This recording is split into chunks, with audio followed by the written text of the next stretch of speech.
아까 말씀드린 손흥민의 침투를 보는 이 그림까지 합친다면 토트넘이 취할 수 있는 선택지가 상당히 많다는 걸 알 수 있습니다.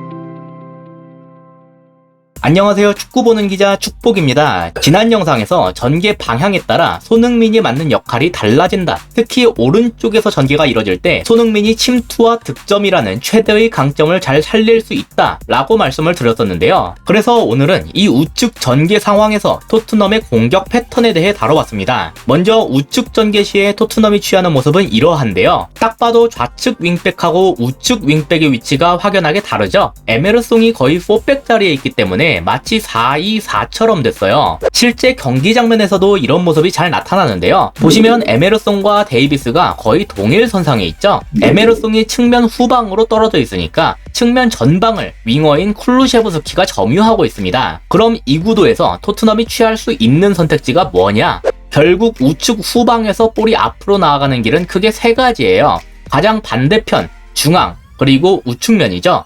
지금 화살표는 그냥 한 번에 다 롱패스 때리는 것처럼 보이는데 이건 중앙을 거치는 식으로 진행돼도 마찬가지입니다. 예를 들면 이런 식이 될 수 있겠죠. 그리고 우측에서 전개가 될 땐 케인이 내려와서 받아주는 경우가 종종 있기 때문에 아예 손흥민이 중앙 원톱처럼 위치하기도 하는데요. 사실 이 중에서 가장 위협적인 루트는 손흥민이 있는 이 중앙 쪽이에요. 손흥민이 상대 센터백 라인 뒤로 침투해서 바로 슈팅까지 가져갈 수 있기 때문인데요. 딱 봐도 손흥민의 강점을 살리기에 아주 안성맞춤인 패턴이죠. 지난 시즌 리즈와의 경기에서 이 패턴이 잘 나왔었습니다. 지금 잘 보이진 않는데 여기 우측 후방 깊숙한 곳까지 내려간 케인이 볼을 잡은 상황이에요. 그러니까 이걸 본 손흥민이 바로 전방으로 침투했고 케인이 이렇게 뒷공간을 향해 롱패스를 때렸습니다. 그리고 이걸 손흥민이 환상적인 퍼스트 터치로 잡아놓은 다음에 그대로 득점까지 해낼 수 있었죠. 이 패턴의 강점은 손흥민을 상대 최종 수비 라인과 속도로 경쟁을 붙일 수 있다는 것이에요.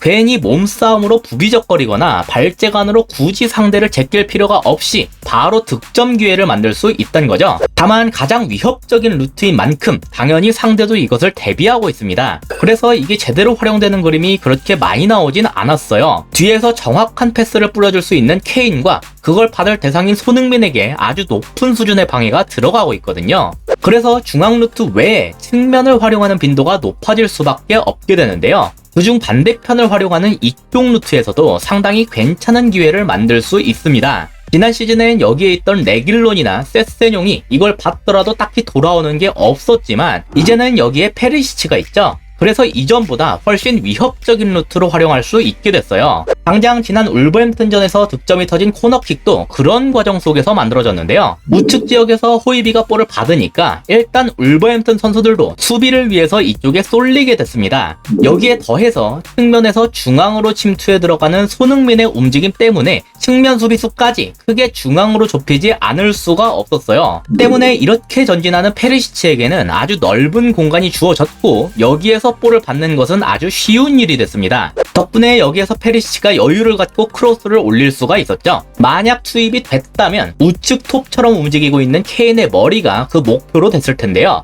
즉 반대편으로 전환하는 루트의 강점은 손흥민의 움직임을 통해 상대 측면 수비수를 중앙으로 끌어당김으로써 여기에서 전진하는 페리시치에게 넓은 공간을 제공할 수 있다는 점과 그의 크로스를 통해서 우측 톱 자리에 있는 케인에게 득점 기회를 제공할 수 있다는 점이에요. 그리고 마지막 세 번째 루트가 그대로 우측면에 있는 쿨루셰브에게 넘기는 것인데 여긴 볼을 받고 난 다음에 볼 구석이 조금 많습니다. 볼을 받는 쿨루셰브의 선택에 따라서 여러 갈래로 갈릴 수가 있기 때문인데요. 처음에 말씀드렸듯이 쿨루셰브는 가장 측면에서 볼을 잡는 경우가 많아요.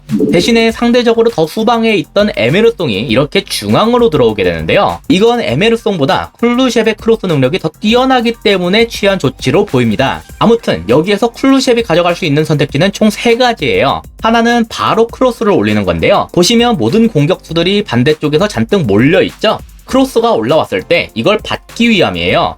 가장 직관적인 선택지라고 볼 수 있겠습니다. 둘째는 이렇게 중앙에서 파고드는 에메르송에게 넘기는 건데요. 좌측 센터백이 잘 따라 붙고 있긴 한데 그래도 에메르송이 받고서 이런 식으로 중앙에 넘기는 식의 패턴을 활용할 수가 있겠습니다. 크로스 능력이 떨어지는 에메르송이라도 이런 식으로 투입하는 것 정도는 충분히 해낼 수가 있겠죠. 마지막으로 셋째는 바로 넘기는 게 아니라 개인 능력을 활용해서 중앙으로 직접 돌파를 하는 건데요. 종종 손흥민이 이렇게 파고들어서 득점을 하는 모습이 나오죠. 다만 이렇게 한다고 해서 꼭 쿨루셉이 손흥민처럼 직접 슈팅을 때릴 필요는 없습니다. 지금 잠깐 손흥민 쪽을 보시면 앞에 누가 하나 붙어있죠? 수비형 미드필더인 네베스인데요. 얘가 지금 쿨루셉을 보고 있기 때문에 손흥민의 움직임을 확인할 수가 없는 상황입니다. 그래서 손흥민이 일단 당장은 크로스가 올라올 수도 있기 때문에 여기에 있지만 쿨루셉이 중앙으로 파고드는 순간에 바로 이렇게 침투에 들어갔어요. 네베스의 시야가 보이지 않는 틈을 활용해서 미리 자리를 선점하겠다는 거죠. 실제로 네베스가 이 움직임을 완전히 놓쳤습니다. 이전 영상에서도 한번 다룬 적이 있는데 이렇게 수비의 시야 뒤에서 순간적으로 침투하는 움직임이 또 빛을 발한 셈이에요. 비록 이 슈팅은 골키퍼 선방에 막혔지만 상당히 좋은 기회였습니다. 그리고 지금은 이 선택을 했지만 사실 여기에서 또 다른 선택도 할 수가 있었는데요. 일단 지금 윙백이 쿨루셉의 전진을 1대1로 막지 못한 상황이죠. 따라서 여기 바로 옆에 있는 누네스가 협력을 하러 올 수밖에 없게 됐는데 그러면서 자연스럽게 뒤쪽에 있는 토트넘 중미들에겐 어마어마한 공간이 열리게 됐습니다.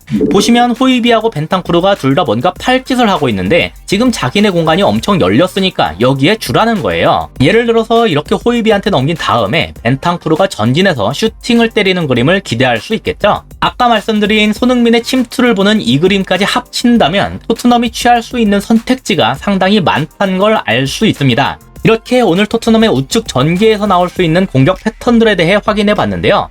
선수들의 장점이나 만들어지는 기회들을 봤을 때 개인적으로는 토트넘의 주된 전개 방향이 오른쪽이 되는 것이 더 효과적일 거라고 생각합니다. 다만 한 가지 우려스러운 점은 그 뒤에서 최초 빌드업에 가담하게 되는 우측 센터백, 이 자리에 지금 로메로가 부상으로 빠져 있다는 거예요. 하지만 그가 복귀를 한다면 아마 다시금 우측으로의 전개가 메인이 되고 어쩌면 그 시점 이후부터 손흥민을 비롯한 공격진의 득점력이 다시금 살아날 수 있지 않을까, 그렇게 보고 있습니다. 이상으로 오늘의 영상을 마치도록 하겠습니다. 시청해주셔서 감사합니다.